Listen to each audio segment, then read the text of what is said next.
Assalamualaikum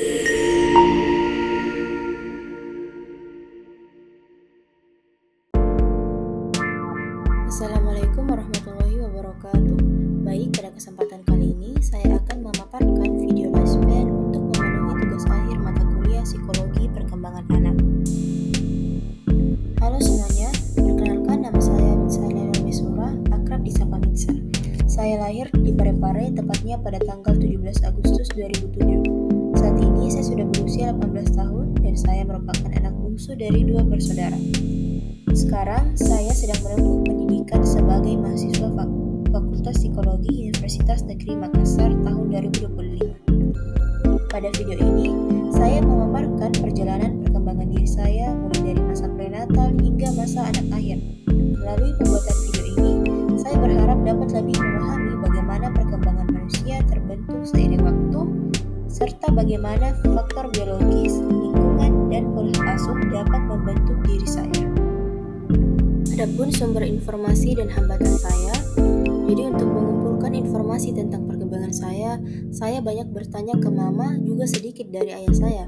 Dari orang tua, saya bisa mendapatkan cerita-cerita tentang bagaimana saya tumbuh, apa saja yang terjadi, dan bagaimana perkembangan saya dari waktu ke waktu. Selain cerita dari mama, saya juga melihat beberapa foto masa kecil dan dokumen sekolah yang masih tersimpan.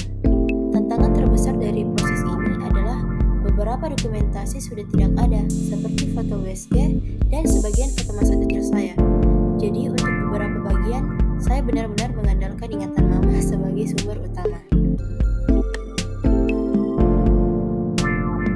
Baik, sekarang kita mulai dari tahap paling awal perkembangan saya, yaitu masa prenatal dan kelahiran.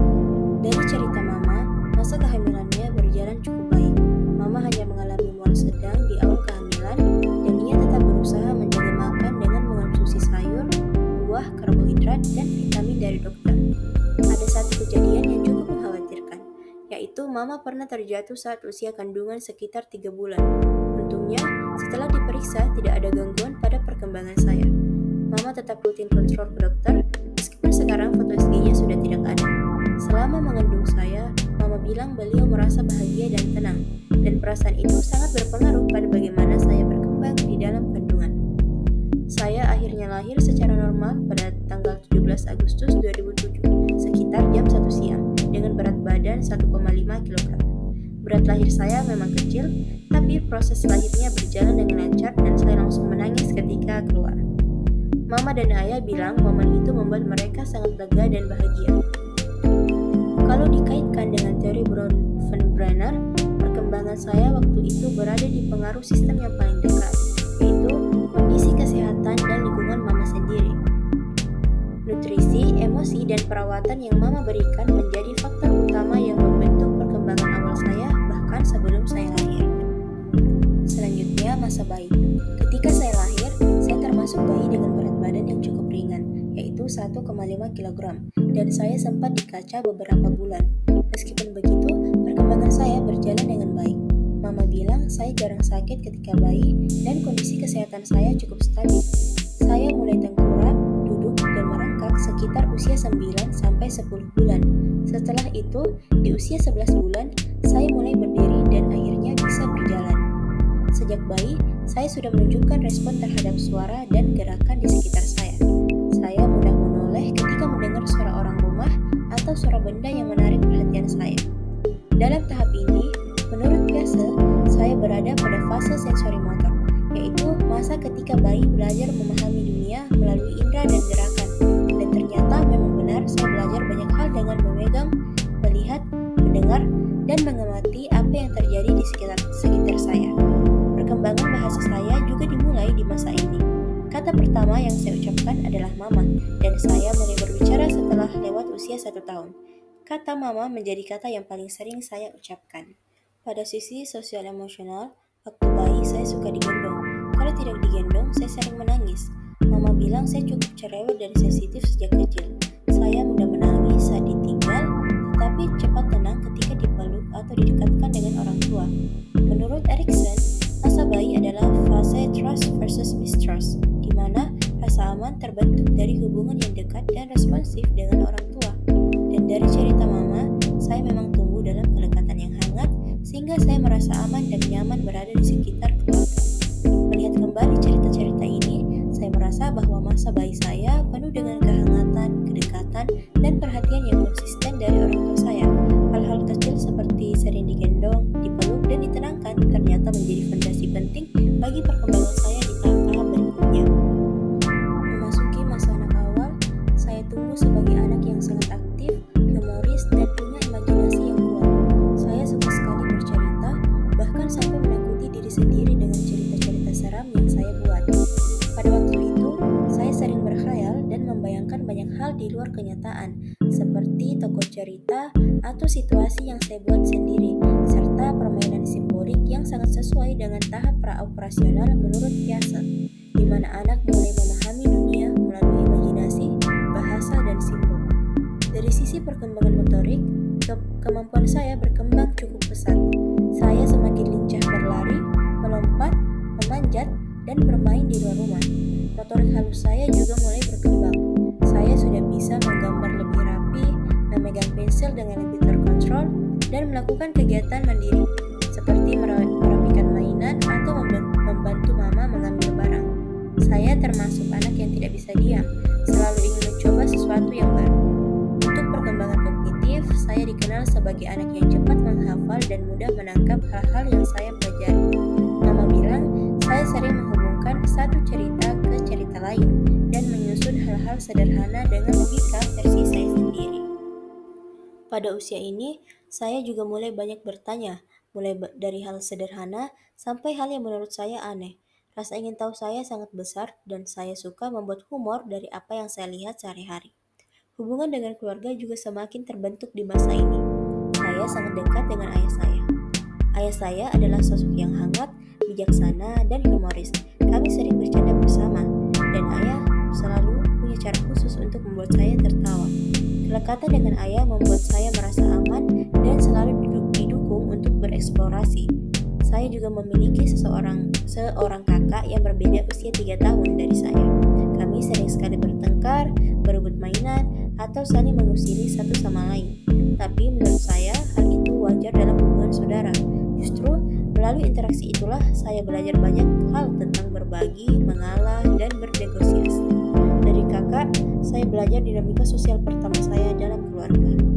Dari sisi perkembangan sosial emosional, saya mudah berteman dan cepat akrab dengan orang baru. Namun, saya juga mudah sedih kalau sesuatu tidak sesuai dengan keinginan saya, walaupun saya cepat kembali ceria. Menurut teori Erikson, pada tahap initiative versus guilt, usia ini adalah masa ketika anak ingin mencoba banyak hal dan mulai berinisiatif. Saya memang suka mengeksplorasi, suka mencoba permainan baru, dan suka mengambil peran dalam cerita yang saya buat sendiri. Untuk perkembangan moral, saya baru mulai memahami aturan sosial secara sederhana. Saya patuh bukan karena benar salah dari sudut pandang moral yang dalam, tetapi karena saya ingin dianggap sebagai anak yang baik atau ingin menghindari dimarahi.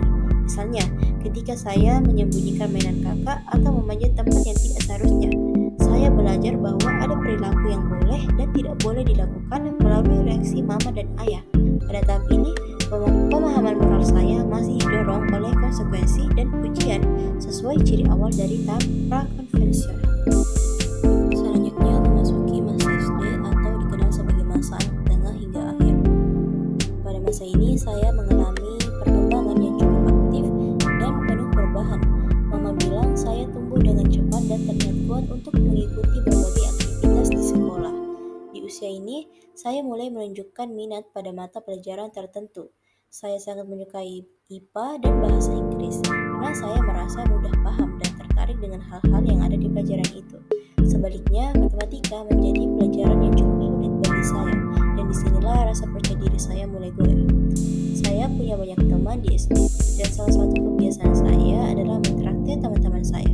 Waktu itu, saya percaya bahwa dengan berbagi makanan atau jajan, orang-orang akan semakin menyukai saya. Sekarang, saya baru sadar bahwa itu bagian dari cara saya membangun hubungan sosial dan mencari penerimaan dari lingkungan. Tapi waktu kecil, saya hanya merasa senang ketika teman-teman ikut tertawa atau bermain dengan saya. Ketika naik ke kelas 5, saya mulai merasakan perubahan dalam diri saya. Saya menjadi lebih pendiam dan pemalu, terutama karena saya sering membandingkan diri dengan teman-teman yang lebih pandai matematika.